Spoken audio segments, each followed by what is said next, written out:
Quand la vie battra son plein, n'oubliez pas de faire le point pour conduire sans frein dans ce monde né loin.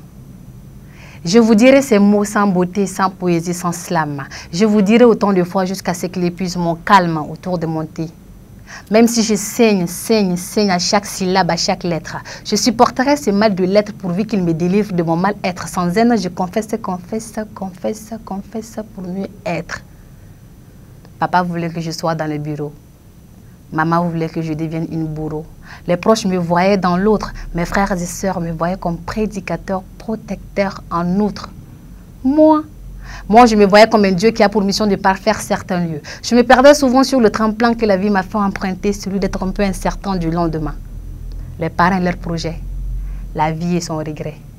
Moi et les rejets, Dieu et ses progrès. Dans une solitude gelée, je me suis endormie.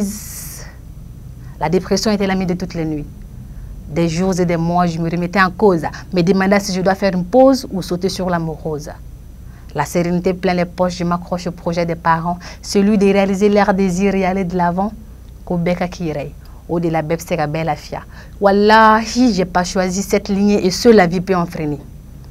Je n'étais pas consciente que pour réussir dans ce monde, il fallait ouvrir ses jambes, que pour vite comprendre, il fallait être associé au gang, que pour avoir de jolis bureaux, il fallait signer sur les carreaux un contrat de malaria, que pour bien lisser et toucher le haut, il fallait signer un pacte avec le sida.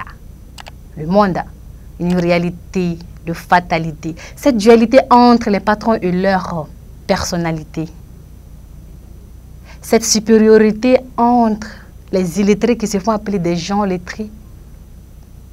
Dans ce monde du monde, c'est important que chacun fasse son devoir de ce monde. Vous avez aimé? N'hésitez pas à liker sur nos plateformes.